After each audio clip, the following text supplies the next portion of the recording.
Hello and welcome back to the MAGURA Tech video series.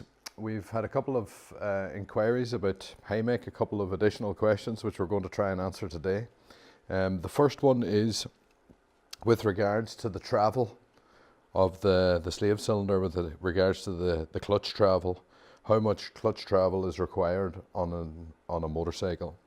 In this case we have a new Z1000 Kawasaki, and in order to measure the travel with the mechanical system, I need a vernier calipers, and I need to remove the mechanical free play in the system simply by pushing against the lever with my finger, or I can also do it up above simply by taking the play out on the lever.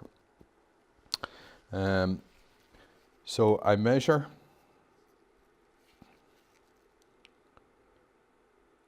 with no free play,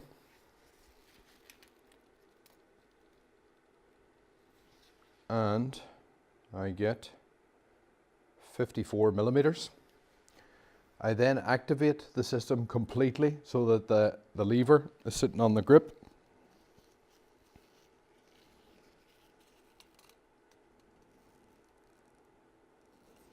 I get a value of 42 millimeters. So 54 millimeters minus 42 millimeters means that I have 12 millimeters of activation on this system. About 2/3 of what I actually measure is what I require for the HYMEC system. So in this case I need about 8 millimeters of clutch travel, and the 8 millimeters of clutch travel is no problem with a 9.5 master cylinder. So our 167 9.5 millimeter master cylinder is ideal for the clutch activation on this particular motorcycle. So I'm going to remove the mechanical system and fit the HYMEC and show you another couple of bits and pieces here.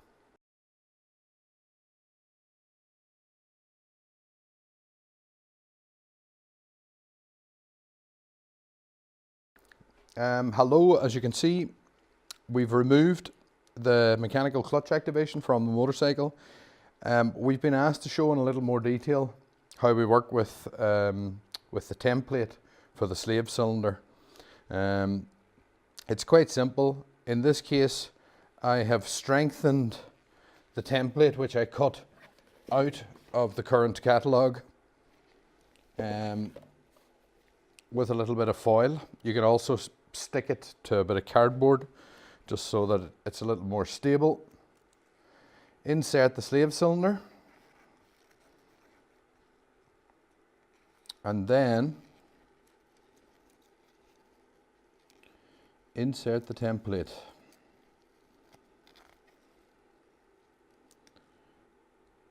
And in this case I can see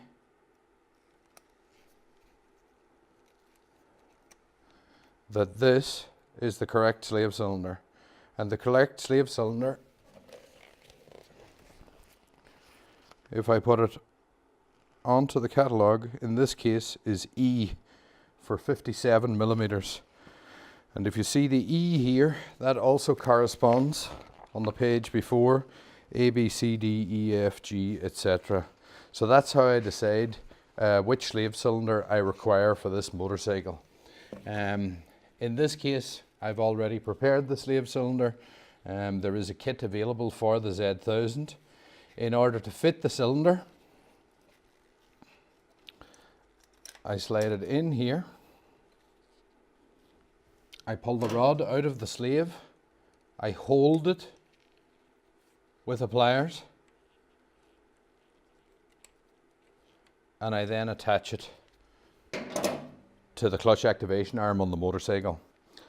After I've done that, I have to check the free play on the system, and the free play can be simply checked by pulling the slave cylinder backwards out of the bracket, and I have about 4 millimeters free play. We recommend 4 to 6 millimeters. That's fine there in that case.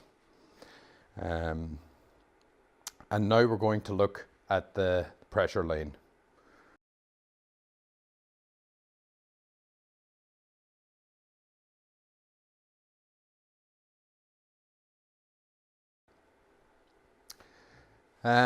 We want to have a look at the pressure line in this case. We've had a number of inquiries what you can do if the line is too long. Most people assume if the line is too long, it has to be changed. The joy of the system is that there's no such thing as a line that's too long. The line can be routed wherever on the vehicle so that it's the correct length. If the line is that much too long, then it's quite simple with a cable tie to tie it offside. In this case, it wouldn't be a good idea to put it in beside the exhaust, but I could form a loop of it around the frame here somewhere. The other thing is if it's particularly long, it's also possible to put a loop into the cable. Now the loop should have a diameter of 50 millimeters, just so that it doesn't bend in on top of itself. I can secure this in place with 2 or 3 cable ties, and I can hide that very nicely behind the fairing somewhere on the motorcycle where I won't see it.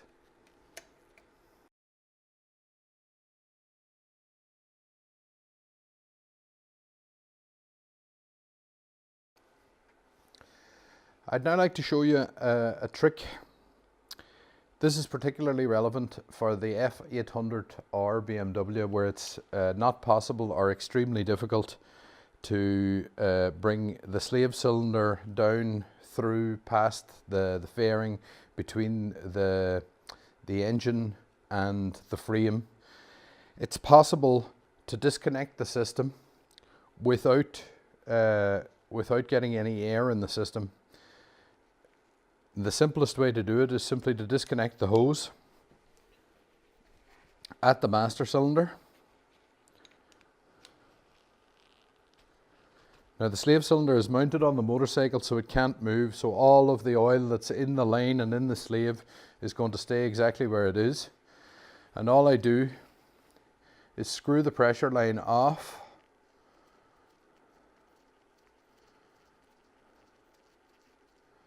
and hold the pressure line and the master cylinder like so. Now I need somebody else in this case to give me a hand to hold the master cylinder so that I don't lose any oil. If I was to lay it down, I would lose a lot of oil out of it. So I'm going to ask my assistant to hold that. And in this position, I now have oil in the line right up to this point. I can then take the top of the pressure line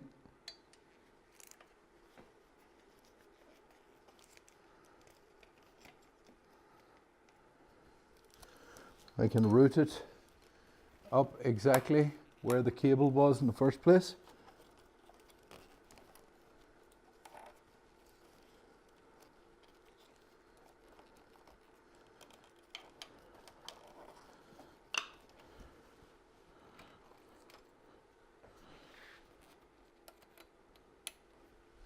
And I can mate the master cylinder with the pressure line.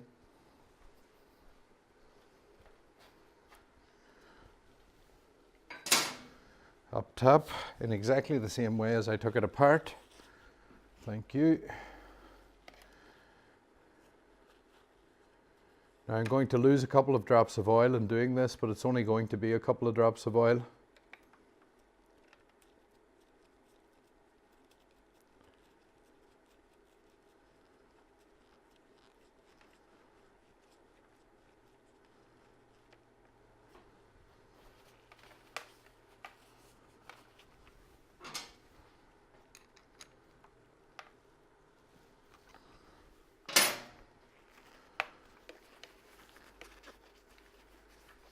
Clean any excess oil off with some paper, perhaps a little bit of brake part cleaner. And I now have the system back together again without having lost more than a drop or 2 of oil. And I can now use the system without having to completely re-bleed the entire system.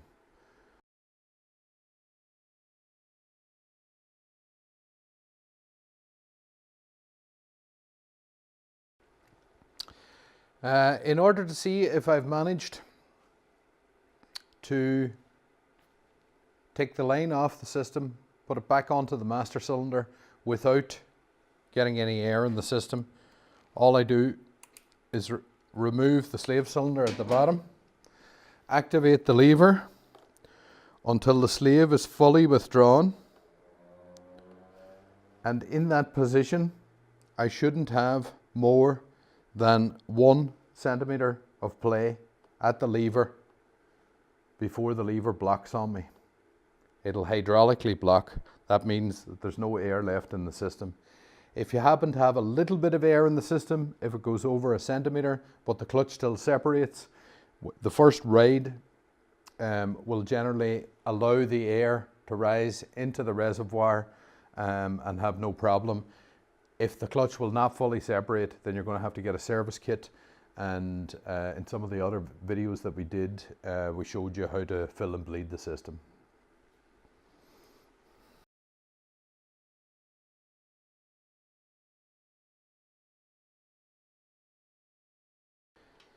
The last thing that I'd like to show you here, or the last question that we were asked, was how do I check the free play on the slave cylinder if I have no room behind the slave cylinder in order to pull the slave cylinder back out of the bracket. Maybe this is sitting in here against the cylinder or whatever.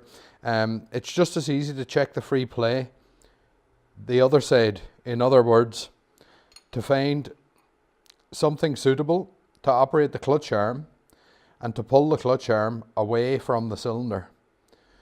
Naturally, I need then my vernier calipers again to check what's the original position, what's the secondary position.